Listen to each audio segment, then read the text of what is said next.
Welcome to the Near Memo, a weekly conversation about search, social, and commerce.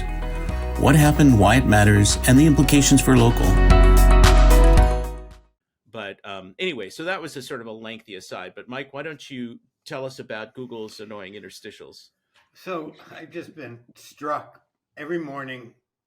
I search regularly using Google as my default search engine. For actors' biographies, right? For actors' whatever. biographies. Sitting watching TV. I wake up in the morning. I have some burning question I have to answer. I use Google on Safari. And what Google has started doing is massive interstitials. First time you search for the day, you'll get a massive interstitial that takes up literally 80% of the screen. It only leaves a little bit of like the query box visible. Either asking you to switch over to the Google app or to Chrome, one or the other. And this struck me. I started doing a little research around the new antitrust case, and when in testimony they indicated they lost when Apple switched from Google Maps to Apple Maps. Google lost 2 years later had lost 60% of Google Maps traffic. Even though it was a shitty product. What's that? Even though it was a shitty product. Even though it was a shitty product. Yeah, because most users users think they're using Google Maps on the iPhone when it's Apple Maps. Nobody knows that it's not a Google product. Yeah. And 2 years later, they estimated that the loss might have been greater because of growth in the market.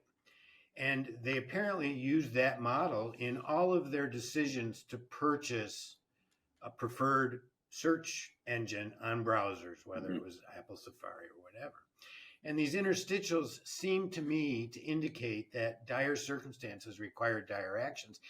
I'm sure you recall 2015, 2016, 2017, the numerous mobile quality declarations about how bad interstitials were. They are terrible, by the way, I hate them. How sites were going to be penalized. And even, Jeremy Stoppelman on Twitter, claimed it was strictly Google's anti-competitive behavior, trying to stop them from being successful in the app world. I suggested there may be more benign ways to do it to gain customer trust. He told me to go delete my account at the time, which I was quite proud of. But that's an aside. Just to interject some context, you're talking about Google advising developers not to use interstitials, and you're also talking about Yelp's campaign to capture app downloads, yes. Right? By putting an interstitial. Google explicitly said that sites that do what Yelp was doing will be demoted in the search rankings because they're providing an awful user experience. Right. And they are now doing that exact behavior. Clearly, they are fearful of losing the current DOJ antitrust case, which is questioning their right to buy favored placement, search engine placement in browsers, particularly with Apple.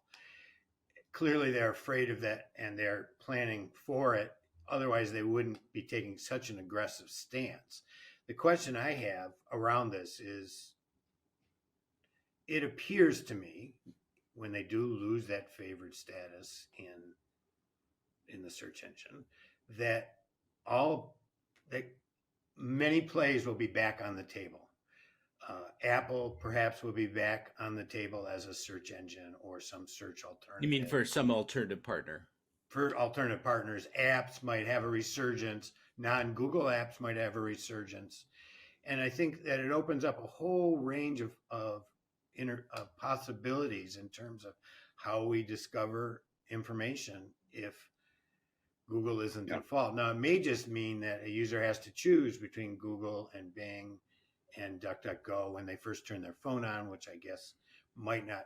Google users might still choose Google. I don't know how it'll be implemented, but it could opens up the possibility of a change in the lay of the land, and Google's doing everything they can. Yeah. Well, if you're, I do wonder. Go ahead, Dave. I do wonder. I think Apple's hand is about to get forced, as we've said on previous Near Memos. Just they're going to be the biggest loser from this lawsuit, almost no matter what, because they're going to lose the billions of dollars that Google's been paying them. But if Apple's hand is forced, And even if Microsoft or somebody else were to offer them a comparable dollar figure to swap in as the preferred default search engine, like, it does seem like this is a perfect moment. They've been keeping their search powder dry seemingly for the last, 15 years since the iPhone came out. This does seem like a really opportune time for them to release their own phone-powered, personalized search engine. Mike, you talked in the green room about, they're trying to develop an LLM that can run on a phone. I mean, the power of a really personalized search engine that is browser agnostic, that's operating system embedded, where you wouldn't even go to a browser to search. You would just open your home screen and type your query and get an answer. Or speak your query. Or speak your query. Or speaker And voice have search. Siri Voice search actually is still going to take up 30% of all queries 10 years later.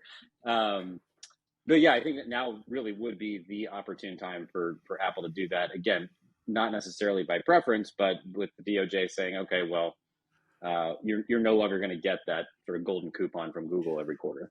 Well, I think what's going to happen is that Google is going to lose this default search case, and the judge will say, this deal is off the table, and then people will be, then the it'll be appealed, blah blah blah. So nothing will change in the short term. But the implementation may be like what they did with browser choice in Europe. When you're setting up a new phone, you get a screen and it asks you to make a decision. Here's your search engine. Here's your browser, whatever. And I think a lot of people will still choose Google. But I agree with you, David, that this is a moment. Apple should seize this moment, because they are going to be told that they're going to lose $20 billion or whatever the annual payment number is today. And the perfect thing for them to do is to build a much more powerful Siri and take their Spotlight search and all the stuff that they've done and put it behind that. Thanks for joining David, Mike, and Greg. To stay on top of the latest developments in local, subscribe to our newsletter at nearmedia.co. We'll see you next week.